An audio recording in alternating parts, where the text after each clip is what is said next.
അഷ്റഫുൽ ഖൽഖ് മുഹമ്മദ് മുസ്തഫ സല്ലല്ലാഹു അലൈഹി വസല്ലമ തങ്ങളുടെ പേരിൽ നാം ചൊല്ലുന്ന സ്വലാത്തുകൾ 100% അല്ലാഹു സ്വീകരിക്കുമെന്ന് ചങ്കൂറ്റത്തോടെ പറയാൻ നമുക്ക് സാധ്യമാണ്. പരിഹാസപുച്ഛത്തോടെ ചൊല്ലിയാൽ പോലും ആ സ്വലാത്തിന് പ്രതിഫലമുണ്ടെന്ന് മഹാന്മാര് പഠിപ്പിക്കുകയാണ്.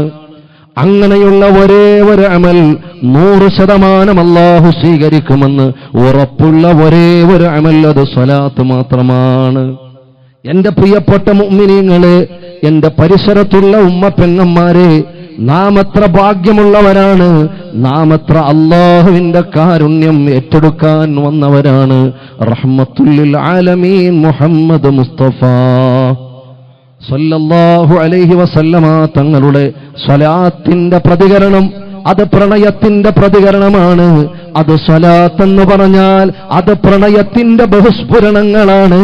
അത് പ്രവാചകന്റെ പുണ്യമായ മദീനയുടെ മണൽപ്പരപ്പിലേക്ക് ചെല്ലാൻ മാത്രം പവറുള്ളതാണ്. അതുകൊണ്ട് ഈ സമയത്ത് ഹബീബിന്റെ പേരിൽ ഇഖ്ലാസോടെ ആത്മാർത്ഥമായി അനുരാഗമുള്ളിലൊതുക്കിക്കൊണ്ട് ഉറച്ചുറച്ച് സ്വലാത്ത് മുഹമ്മദ് മുസ്തഫ സല്ലല്ലാഹു അലൈഹി വസല്ലമ തങ്ങളുടെ പേരിൽ എന്റെ പ്രിയപ്പെട്ട സഹോദരങ്ങളെ ചൊല്ലണം.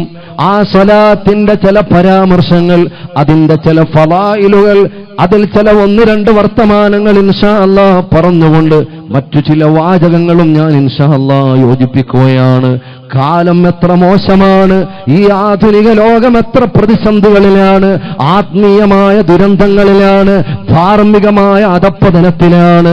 ശാസ്ത്രം വളരുകയാണ്, വലിയ വികാസങ്ങൾ വരികയാണ്, മനുഷ്യൻ അനുനിമിഷം വളർച്ചയുടെ വക്കിലാണ്.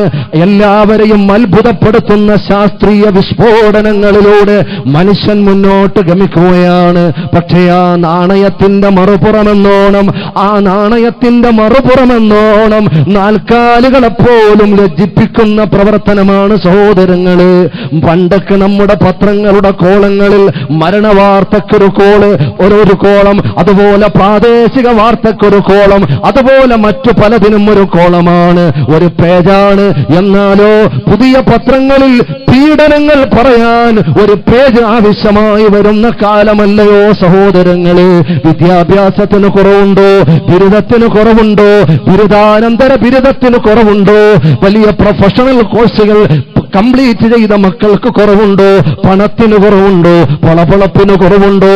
രാഷ്ട്രീയ സ്വാധീനങ്ങൾക്ക് കുറവുണ്ടോ? എന്തിനാണ് കുറവ് സഹോദരങ്ങളെ?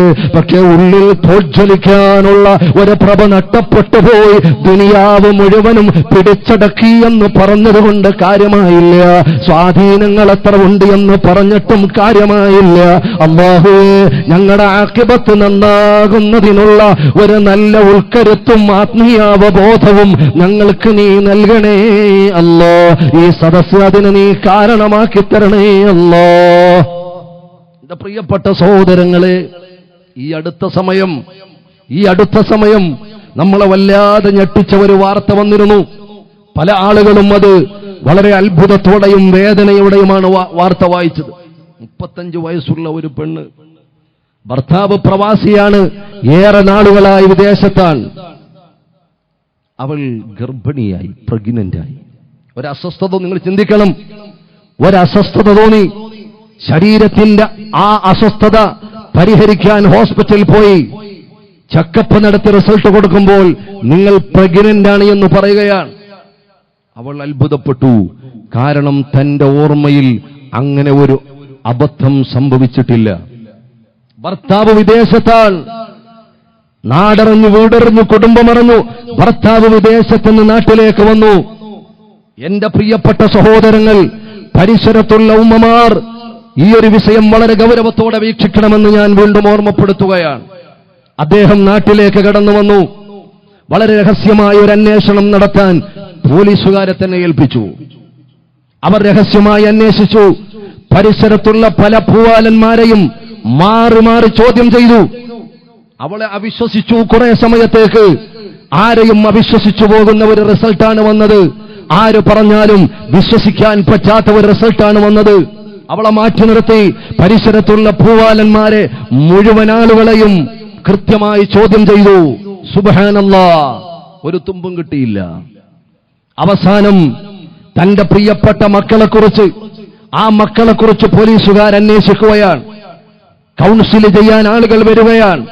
നോക്കുമ്പോ സുബ്ഹാനല്ലാഹ്, 14 വയസ്സുള്ള 9ാം ക്ലാസ്സിൽ പഠിക്കുന്ന ഒരു മകൻ ആ സഹോദരിക്കുണ്ട്. പറയാൻ ലജ്ജയുണ്ട്, പക്ഷേ പത്രക്കോളങ്ങളിൽ നിറയുമ്പോ, എന്റെ പ്രിയപ്പെട്ടവരെ, ഒന്നിച്ചിരിക്കുമ്പോ ഇതിനെക്കുറിച്ച് ഗൗരവത്തോടെ ഒരോർമ്മപ്പെടുത്തലെങ്കിലും നടത്തൽ നമ്മുടെ ബാധ്യതയാണ് എന്ന് മനസ്സിലാക്കിയത് കൊണ്ട് ഞാൻ പറഞ്ഞു പോവുകയാണ്. നിങ്ങൾ ക്ഷമിക്കണം. 9ാം ക്ലാസ്സിൽ പഠിക്കുന്ന 14 വയസ്സുള്ള തന്റെ പ്രിയപ്പെട്ട മകൻ ഏതൊരു ഗർഭഗൃഹത്തിൽ 9 മാസവും 14 ദിവസവും കടന്നുവോ, ആ പൊന്നുമോൻ കഞ്ചാവിന്റെയും ലഹരിയുടെയും അടിച്ചാവുകയും പ്രിയപ്പെട്ട മാതാവിന് ഉറക്കഗുളിക, ഉറങ്ങാനുള്ള മെറ്റീരിയൽ തന്റെ ഉമ്മയുടെ ഭക്ഷണത്തിൽ കലർത്തിക്കൊടുക്കുകയും വളരെ മൃഗീയമായി ഉമ്മയെ പീഡിപ്പിക്കുകയും ചെയ്തു. അതിന്റെ പേരിൽ ആ മാതാവ് ഗർഭിണിയായതെന്ന് പുറത്തു പറയാൻ പറ്റാത്ത ഒരു വാർത്ത അത്ഭുതത്തോടെ പത്രം റിപ്പോർട്ട് ചെയ്യുമ്പോ, എന്ത് വിദ്യാഭ്യാസം, എന്ത് സാംസ്കാരിക കേരളം, എന്ത് ഉയർച്ച, എന്ത് ശാസ്ത്രീയമായ മുന്നേറ്റം! എന്റെ പ്രിയപ്പെട്ട സഹോദരങ്ങൾ മനസ്സിലാക്കണം. അവിടെയാണ് ആത്മീയമായ സദസ്സിന്റെ പ്രത്യേകത, അവിടെയാണ് ആത്മീയ നേതൃത്വത്തിന്റെ പ്രത്യേകത. അവർ വിളിക്കുന്നത് വൽ ആഖിറതു ഖൈറുൻ വ അബ്ഖാ.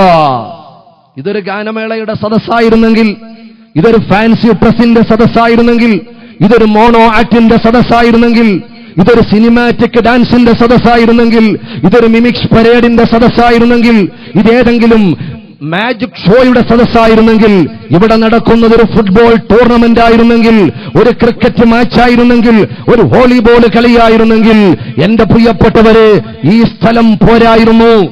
സ്ഥലം ഇത് പോരാ. പക്ഷേ എല്ലാ കളികളും അസ്തമിച്ചു പോകുന്ന ഒരു സമയം, ആ സമയത്ത് വൽ ആഖിറതു ഖൈറുൻ വ അബ്ഖാ, മരണം കൊണ്ട് തുടങ്ങുന്ന മരണമില്ലാത്ത ജീവിതം, അതാണ് പരലോകത്തിന് പറയാൻ പറ്റുന്ന ഏറ്റവും നല്ല ഒരു ഡെഫിനിഷൻ. മരണം കൊണ്ട് തുടങ്ങുക, പിന്നെ മരണമില്ല. മരണം കൊണ്ട് തുടങ്ങുക, പിന്നെ മരണമില്ല.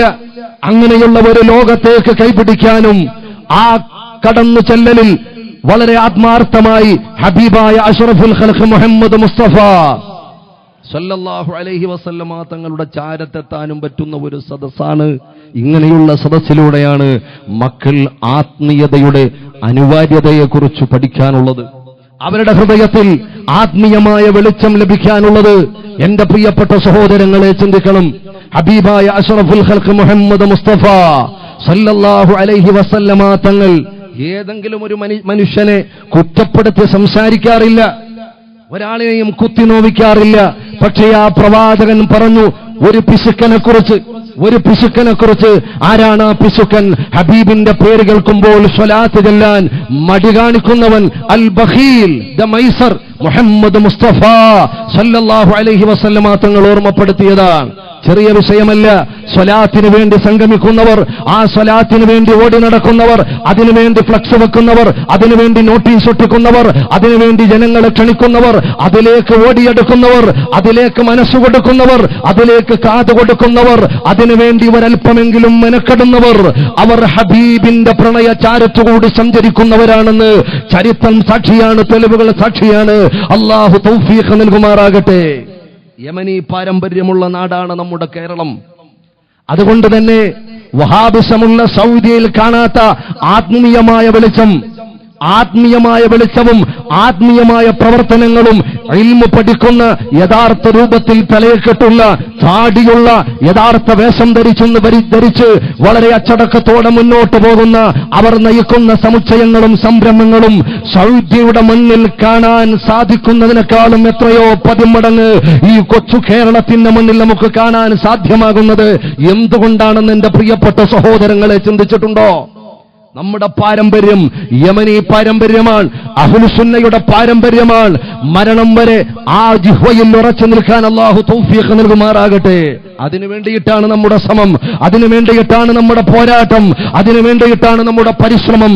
ഞാൻ പറഞ്ഞു വരുന്നത് ഹബീബ് മുഹമ്മദ് മുസ്തഫ സല്ലല്ലാഹു അലൈഹി വആലിഹി വഅസ്ഹാബിഹി വസല്ലമ തങ്ങളുടെ പേരിൽ ഒരു സ്വലാത്ത് ചൊല്ലുമ്പോൾ ഹബീബിനോട് അത്രയും അടുപ്പമുണ്ടാവുകയാണ്.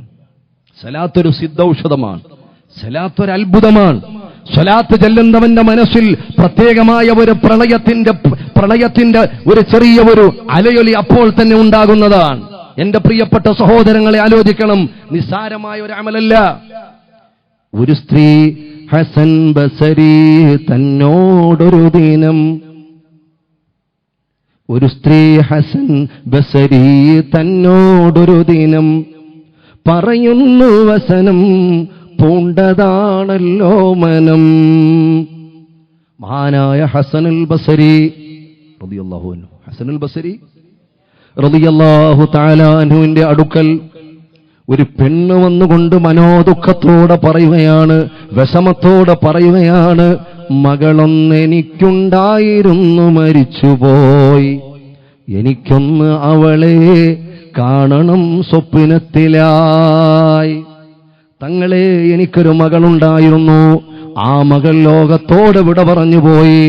ആ മകളെ എനിക്ക് കാണാൻ വല്ലാത്ത ആഗ്രഹമാണ് തങ്ങളെ. എനിക്കൊന്ന് കിനാവിൽ കാണണം, എനിക്കൊന്ന് സ്വപ്നം കാണണം, എന്റെ മകളെ എനിക്കൊന്ന് കിനാവിൽ കാണണം തങ്ങളെ. അതിനുള്ള മാർഗം തങ്ങളിൽ നിന്നാണ് കിട്ടേണ്ടതും അതു തേടി വന്നവളാണ്. എന്തെങ്കിലും ഒന്ന് പറഞ്ഞു തരണേ തങ്ങളെ. മരണപ്പെട്ടുപോയി ഖബറിൽ കിടക്കുന്ന എന്റെ മകൾ, ആ മകളെ എനിക്കൊന്ന് കിനാവിൽ കാണാനുള്ള ആഗ്രഹം കൊണ്ടാണ്. അല്ലാഹുവേ, ഞങ്ങളിൽ നിന്നും വിട പറഞ്ഞു പോയ എത്രയോ ആളുകൾ, ആ മണ്ണറകളെല്ലാം നീ മണിയറകളാക്കണേ അല്ലാ. ആ മണ്ണറകളെല്ലാം നീ മണിയറ സമാനമാക്കണേ അല്ലാ. എന്തോ പറഞ്ഞു കൊടുത്തു കാണാനുള്ളത്, അതു കേട്ടു സന്തോഷത്തിലാണു നടന്നത്. തന്റെ മകളെ കാണാനുള്ള എന്തോ ദിക്ർ പറഞ്ഞു കൊടുത്തു ഹസനുൽ ബസരി റളിയല്ലാഹു തആല അൻഹു. ആ ദിക്റും സ്വീകരിച്ചുകൊണ്ട് ആ പെണ്ണ് സന്തോഷത്തോടെ വീട്ടിലേക്ക് കടന്നുപോയി. അന്ന് രാത്രിയിൽ തന്റെ പ്രിയപ്പെട്ട പൊന്നുമോളെ കാണുകയാണ്, തന്റെ പ്രിയപ്പെട്ട മകളെ കാണുകയാണ്. എങ്ങനെയാണ് കാണുന്നതെന്നറിയുമോ? ഏത് രൂപത്തിലാണ് കാണുന്നതെന്നറിയുമോ? ഏത് രൂപത്തിലാണ് കാണുന്നതെന്നറിയുമോ? വല്ലാതെ ശിക്ഷയുള്ള ഗുരുതര അവസ്ഥയിലാണ് കാണുന്നത്. പിന്നീട് സ്വപ്നം കണ്ടു ഗുരുതര ശിക്ഷയിൽ, കൈകാല് ചങ്ങല ഇട്ടുപൂട്ടിയ രീതിയിൽ. പിന്നീട് സ്വപ്നം കണ്ടു ഗുരുതര ശിക്ഷയിൽ, കൈകാല് ചങ്ങല ഇട്ടുപൂട്ടിയ രീതിയിൽ. തന്റെ പൊന്നുമകളെ കൈകാലുകൾ ചെങ്ങലക്കിട്ട രൂപത്തിൽ, വല്ലാത്ത വേദനാജനകമായ രൂപത്തിലാണ് ആ സ്ത്രീ കാണുന്നത്, ആ സഹോദരി കാണുന്നത്. ആ സഹോദരി വല്ലാതെ വിഷമിക്കുകയാണ്. വിവരം ഹസൻ ബസരി തങ്ങളെ കണ്ടവൾ പറയുന്നതായി ഒലിക്കുന്നു മുണ്ടിരു കണ്ണുകൾ. മഹാനായ ഹസനുൽ ബസരി തങ്ങളോട് പറയുകയാ, തങ്ങളെ, എന്റെ മകളെ ഞാൻ കണ്ടു, എന്റെ മകളെ ഞാൻ കണ്ടു. എന്റെ മകൾ വല്ലാത്ത ദുരിതത്തിലാണ്, വല്ലാത്ത പ്രയാസത്തിലാണ്. എന്റെ മകളുടെ കൈകാലുകൾ ചെങ്ങലക്കിട്ടിരിക്കുകയാണ്.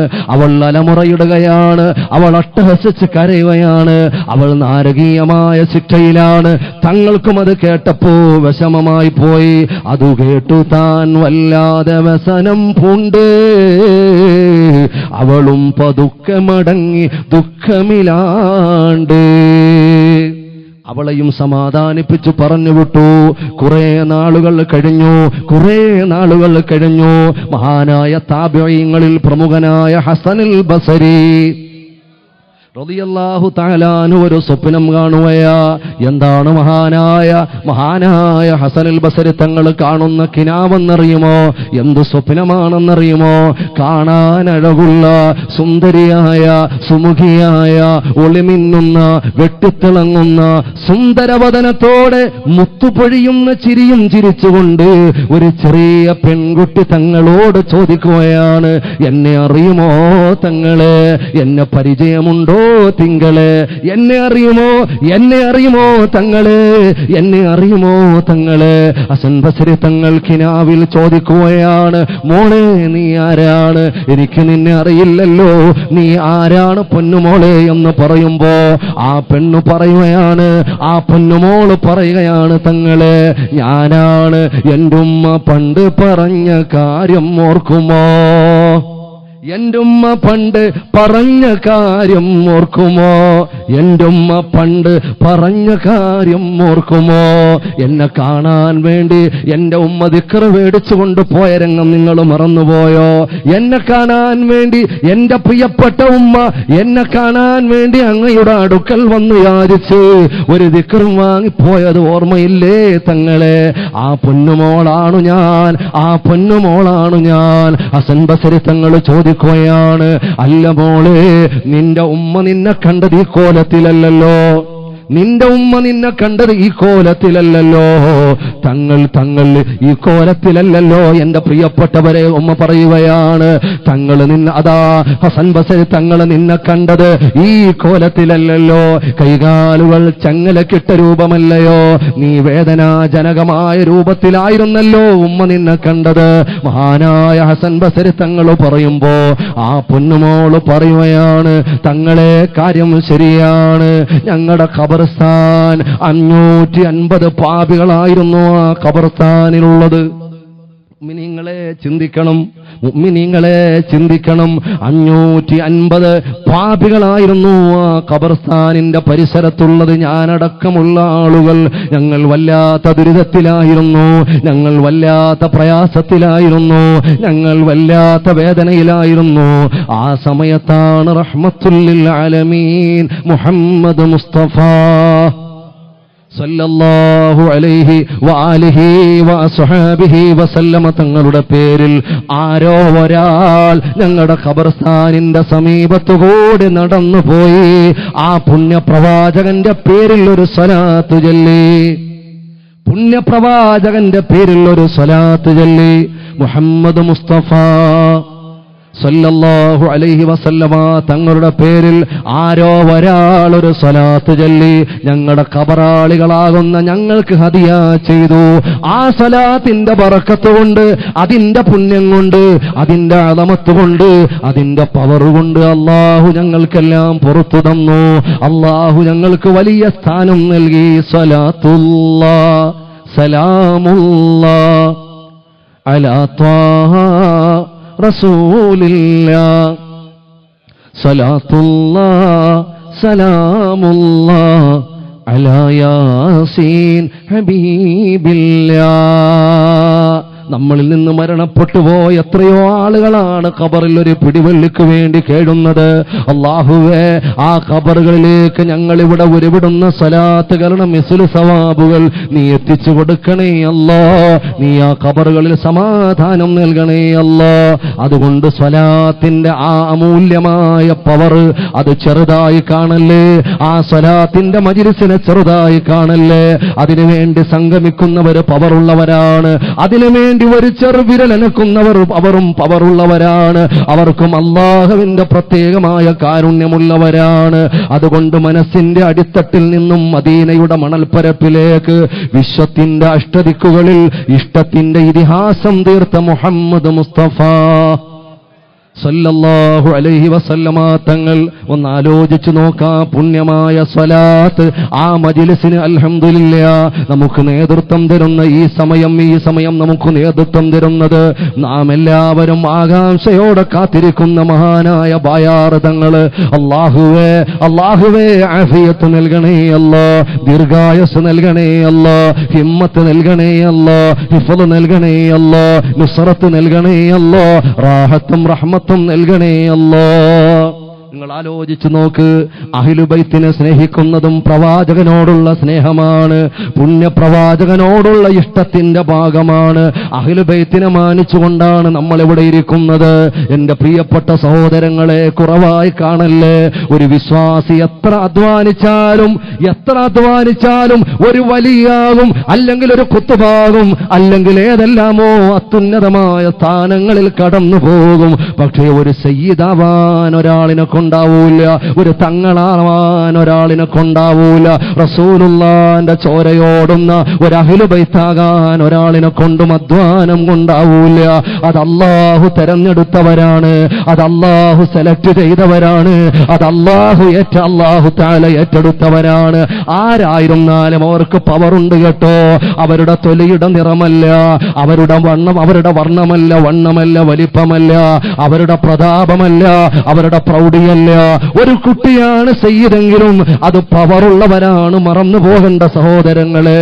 അതുകൊണ്ട് അനാദരവ് ആഖിബത്തിനെ മോശപ്പെടുത്തും, മറന്നു പോകണ്ട. സയ്യിദന്മാരോടുള്ള ആദരവ് ആഖിബത്തിനെ നന്നാക്കും. ഔ കമാ ഖാല റസൂലുള്ളാഹി സ്വല്ലല്ലാഹു അലൈഹി വസല്ലമ തങ്ങൾ പഠിപ്പിക്കുമ്പോ തങ്ങന്മാരോടുള്ള അനാദരവ് നമ്മുടെ ആഖിബത്തിനെ മോശപ്പെടുത്തുമല്ലോ. ഞങ്ങളുടെ ആഖിബത്ത് നന്നാക്കി തരണേ അല്ലോ, നന്നാക്കി തരണേ അല്ലോ, നന്നാക്കി തരണേ അല്ലോ. ഒരു ദിവസത്തെ മഹാന്മാരായ സാദാത്യങ്ങളോടുള്ള ഹുബ്ബുണ്ടല്ലോ, ഒരു ദിവസത്തെ ഹുബ്ബ്, ഒരു ദിവസമാണ് ഹുബ്ബ് വെച്ചതെങ്കിലും ഒരു ദിവസത്തെ ഹുബ്ബുണ്ടല്ലോ. ഇമാം ബഗവി തങ്ങൾ അവിടുത്തെ തഫ്സീറിൽ പറയുകയാണ്, ഒരു വർഷമുള്ള ഇബാദത്തിന്റെ പവറാണ്. ഒരു വർഷത്തെ ഇബാദത്തിന്റെ പവർ. ഒരു ദിവസം ഒരു സയ്യിദിനെ നമ്മൾ മാനിച്ചാൽ, ഒരു സയ്യിദിനെ നമ്മൾ ഹുബ്ബ് വച്ചാൽ ഒരു വർഷം ഇബാദത്ത് ചെയ്ത പവറാണ്. മഹാന്മാരെ നമുക്ക് പഠിപ്പിച്ചു തരികയാണ്, മറന്നു പോകണ്ട. മാത്രമല്ല സഹോദരങ്ങളെ ചിന്തിക്കണേ. എത്ര വലിയ ആബിദാണെങ്കിലും, എത്ര വലിയ ഇൽമുള്ള ആളാണെങ്കിലും ഒരു സയ്യിദിന്റെ പേരിൽ സ്വലാത്ത് ചൊല്ലാതെ അവന് നിസ്കാരം തന്നെയില്ല. നിസ്കാരമാകണമെങ്കിൽ ഈ കടന്നു വരാൻ പോകുന്ന ബായാർത്ഥങ്ങളടക്കമുള്ള അഹ്ലു ബൈത്തിന്റെ എല്ലാ അണികൾക്കും എല്ലാവർക്കും ഒരു സ്വലാത്ത് കൊടുത്താലല്ലാതെ അല്ലാഹുവിന് നിന്നെ നിസ്കാരം വേണ്ട. അതിനേക്കാൾ പവർ പറയുണ്ടോ? അത്തഹിയാത്തുൽ മുബാറകാത്തു സ്വലവാത്തു ത്വയ്യിബാത്തു ലില്ലാഹ് അസ്സലാമു അലൈക അയ്യുഹൻ നബിയ്യു വറഹ്മത്തുള്ളാഹി വബറകാതുഹു അസ്സലാമു അലൈനാ വഅലാ ഇബാദില്ലാഹി സ്വാലിഹീൻ അഷ്ഹദു അല്ലാ ഇലാഹ ഇല്ലല്ലാഹ്. ഇൻഷാ അല്ലാഹ് സയ്യിദ് അവറുകൾ നമ്മുടെ തൊട്ടടുത്ത് തന്നെ എത്തിയിട്ടുണ്ട്. ചെറിയ സമയം കൊണ്ട് ഇൻഷാ അല്ലാഹ് ഇങ്ങോട്ട് കടന്നു വരും എന്റെ പ്രിയപ്പെട്ടവരെ. അതുകൊണ്ട് അല്ലാഹുമ്മ സ്വല്ലി അലാ മുഹമ്മദ് എന്ന് മാത്രം നമ്മുടെ തഹിയാത്തിൽ പറഞ്ഞാൽ നിസ്കാരമാവുകയില്ല. വഅലാ ആലി മുഹമ്മദ്, വഅലാ ആലി മുഹമ്മദ്, മുഹമ്മദ് മുസ്തഫ സല്ലല്ലാഹു അലൈഹി വസല്ലമ തങ്ങളുടെ കുടുംബത്തിനും സ്വലാത്ത് ചെല്ലണേ. അത് നിർബന്ധമാണ് സഹോദരങ്ങളെ.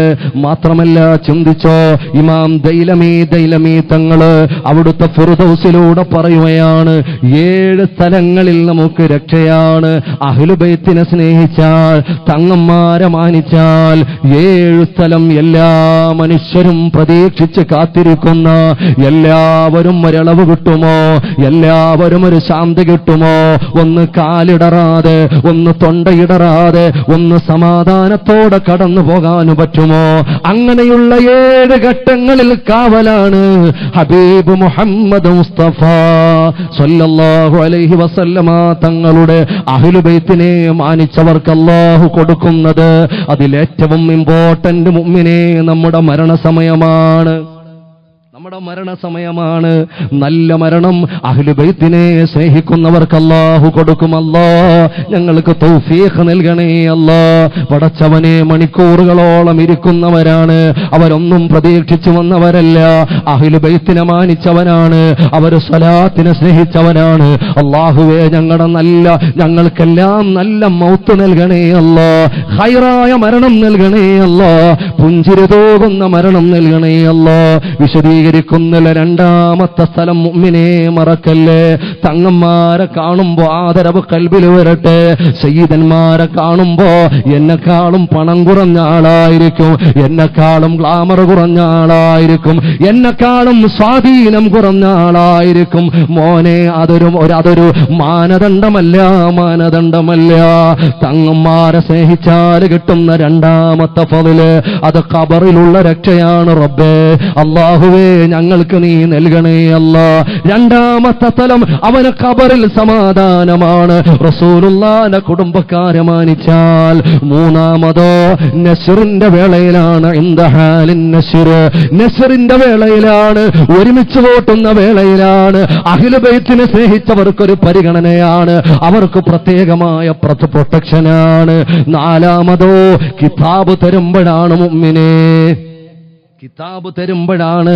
അല്ലാഹുവേ, മുൻഭാഗത്തുകൂടി വലതുകൈയിൽ സ്വീകരിക്കാൻ തൗഫീഖ് നൽകണേ അല്ലാഹ്.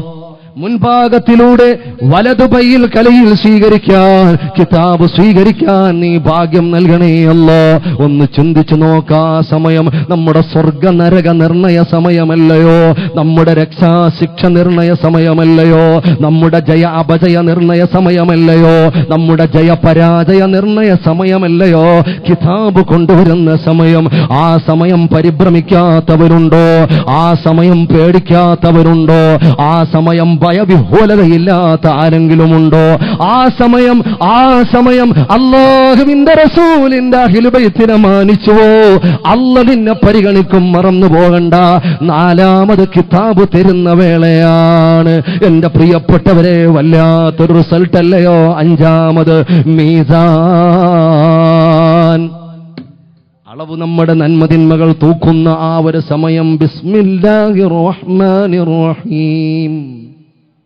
فمن يعمل مثقال ذرة خيرا يره ومن يعمل مثقال ذرة شرا يره. അണിമണിത്തൂക്കം നന്മ ചെയ്തുവോ പരലോകത്തിൽ കണ്ടുമുട്ടും, അണിമണിത്തൂക്കം തിന്മ ചെയ്തുവോ പരലോകത്തിൽ കണ്ടുമുട്ടും. അല്ലാഹുവേ, അല്ലാഹുവേ, ഖൈറിന്റെ അഹ്ലുകാരിൽ ഞങ്ങളെ നീ പെടുത്തണേ അല്ലാ. ആ തുലാസിന്റെ നിർണയ സമയം. എന്റെ പ്രിയപ്പെട്ടവരെ, മാർച്ച് മാസത്തിൽ പരീക്ഷയുടെ മേളമാണല്ലോ. ഏതെല്ലാം പരീക്ഷക്കാരാണ് ഈ റിസൾട്ട് വേണ്ടി കാത്തിരിക്കുന്നത്? ആ ഒരു റിസൾട്ടിന്റെ കാഴ്ചപ്പാടല്ല. തുലാസ് തൂങ്ങുമ്പോ, സൂചി ഇളകുമ്പോ, തുലാസിന്റെ ആടുമ്പോ, തുലാസിന്റെ ആ ഭാഗങ്ങൾ ആടിക്കളിക്കുമ്പോ, സഹോദരങ്ങളെ, എനിക്ക് സ്വർഗമാണോ, എനിക്ക് സ്വർഗമാണോ, അതോ ഞാൻ നരകത്തിൽ പെട്ടുപോകുമോ? എല്ലാവരും പേടിക്കുന്നൊരു സമയമല്ലയോ? PSCയുടെ റാങ്ക് ലിസ്റ്റിലുണ്ടോ പേരൊന്ന് നോക്കുന്നൊരു ബേജാറല്ല. എല്ലാത്തിനും A+ കിട്ടിയോ എന്ന് നോക്കുന്നതല്ല, പാസ്സാണോ പീസാണോ എന്ന് നോക്കുന്നതല്ല. എന്റെ പ്രിയപ്പെട്ടവരെ, തുലാസ് ആടിക്കളിക്കുന്നൊരു സമയമുണ്ടല്ലോ. ആ സമയം നന്മയുടെ തൂക്കം കൂട്ടും ഹബീബ് മുഹമ്മദ് മുസ്തഫ സല്ലല്ലാഹു അലൈഹി വസല്ലമ തങ്ങളുടെ കുടുംബക്കാരെ മാനിച്ചാൽ, സ്നേഹിച്ചാൽ അടുത്ത വേള ഏതാണെന്നറിയുമോ? ആറാമത്തെ വേള ഇൻദൽ ഹിസാബ്. ആ ഹിസാബിന്റെ വേളയാണ് മുഅ്മിനേ.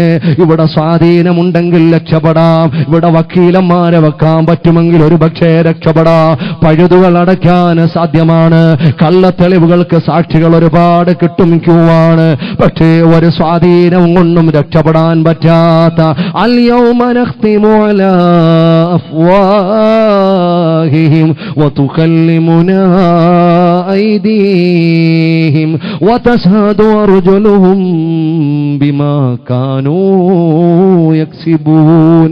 എല്ലാ ആളുകളും തത്വ പറയുന്നത് പോലെ പ്രവർത്തിച്ചതൊന്നായി കൈകളാണ് പറയുന്നത്, നാവ് സീല് വച്ചിരിക്കുകയാണ്. അത് ശരിയാണല്ലോ, ഞാൻ സാക്ഷിയാണെന്ന് സമ്മതിക്കുന്നത് കൂട്ടുകാരനല്ല, സ്വന്തം കാലുകളാ.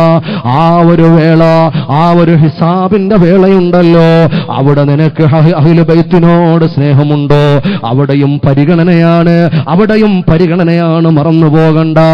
ഏഴാമത് ഇമാം ദൈലമി തങ്ങൾ പറയുകയാ, അവിടുത്തെ ഫിർദൗസിൽ ഓർമ്മപ്പെടുത്തുകയാ. ഏഴാമത്തെ തവണ ഏതാണെന്നറിയുമോ? ഹബീബായ പ്രവാചകന്റെ കുടുംബക്കാര് എന്തിനായി SSFന്റെ പ്രവർത്തകർ, എന്തിനായി മുസ്ലിം ജമാഅത്തിന്റെ കർമ്മോത്സുകരായ പ്രായമുള്ളവർ, എന്തിനാണ് SSFന്റെയും SYSന്റെയും SBSന്റെയും പ്രവർത്തകർ ഇത്ര മഹത്വം കൊടുക്കുന്നവര്? എന്തിനാണ് അവരെ മാനിക്കുന്നത്? എന്തിനാണ് അവരെ മദ്ഹ് പറയുന്നത്? എന്തിനാണ് അവരെ കാതോർക്കുന്നത്? മുസ്ലിം ലോകം കാതോർത്തതുകൊണ്ടാ, പണ്ഡിതന്മാർ അത് കാതോർത്തതുകൊണ്ടാ, അവര് മാനിച്ചതുകൊണ്ടാ, ദീൻ പഠിച്ചവർ പറഞ്ഞു തന്നതുകൊണ്ടാ. അല്ലാഹുവേ, അവരോട് വിനയം കാണിക്കാനും അവരോട് സ്നേഹം പങ്കിടാനും അവരോട് ആദരവ് ചെയ്യാനും ഞങ്ങൾക്ക് മനസ്സ് വിശാലമാക്കി തരണേ അല്ലാ. അവസാനം ഏഴാമത് ഇൻദ സിറാത്ത്, പാലം കടന്നു പോകുമല്ലോ. സഹോദരങ്ങളെ, ഏതെങ്കിലും ഒരു പാലം കടന്നു പോകുന്ന ലാഘവമല്ല. എന്റെ പ്രിയപ്പെട്ടവരെ, കേരളത്തിൽ ഒരുപാട് വലിയ വലിയ പാലങ്ങളുണ്ട്. ചമ്രവട്ടം പാലം മലബാറിലേക്ക് പോയാൽ തൊട്ടടുത്ത് കൊല്ലത്തേക്ക് പോകുമ്പോ ഒരു പാലമില്ലേ? എന്റെ പ്രിയപ്പെട്ടവരെ, നീണ്ടകരപ്പാലം, പരിസരത്ത് എത്രയോ നീണ്ട പാലങ്ങളുണ്ട്. ആ പാലത്തിൽ നിന്നും ഒന്ന് പൊളിഞ്ഞ് കാൽവെടുത്തി താഴേക്ക് പോയാൽ ഒന്നെങ്കിൽ വെള്ളത്തിലാണ്, അല്ലെങ്കിൽ മണ്ണിലാണ്, അല്ലെങ്കിൽ കല്ലിലായേക്കാ. പക്ഷേ പരലോകത്തിന്റെ ഒരു പാലം, ആ പാലത്തെ മനുഷ്യൻ പേടിക്കുന്നത് എന്താണെന്നറിയുമോ? ആ പാലത്തിന്റെ പേര് കേൾക്കുമ്പോ ഈമാനുള്ളവന് തരിച്ചു പോകുന്നത് എന്തിന്റെ കാരണമെന്നറിയുമോ? മുഅ്മിനായ ആണും പെണ്ണും ആ പാലം കേൾക്കുമ്പോ ഖൽബ് പടക്കുന്നത് എന്ത് കാരണമെന്നാണെന്നറിയുമോ? അതിന്റെ കാരണം എന്താണെന്നറിയുമോ? ആ പാലത്തിൽ നിന്നും കാൽ വഴുതി പോയാൽ ബിസ്മില്ലാഹിർ റഹ്മാനിർ റഹീം, യാ അയ്യുഹല്ലദീന ആമനൂ ഖൂ أنفسكم وأهليكم نارا وقودها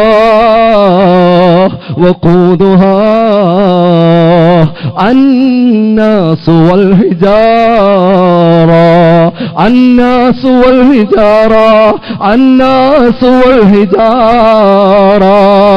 പച്ച മനുഷ്യരെയും പാറക്കല്ലുകളെയും കത്തിക്കപ്പെടുന്ന ആ നരകത്തിലാണ് ആപതിച്ചു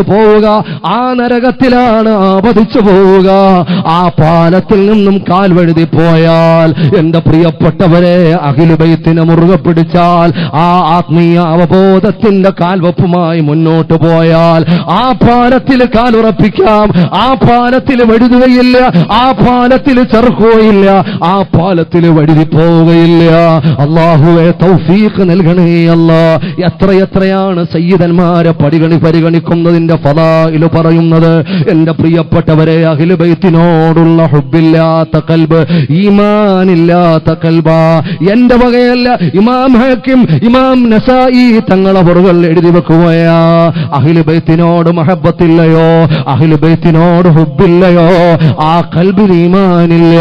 ഏത് വേഷം കെട്ടിയാലും, ഏത് രൂപമായാലും അഹ്ലു ബൈത്തിനോട് മഹബ്ബത്തില്ലയോ, റസൂലുള്ളാഹിന്റെ കുടുംബത്തിനോട് ഹുബ്ബില്ലയോ, ആ ഹൃദയത്തിൽ ഈമാനില്ല, ആ ഹൃദയത്തിൽ മഹബ്ബത്തിന്റെ തരിയില്ല. അല്ലാഹ് ഞങ്ങളെ കാക്കണേ അല്ലാഹ്.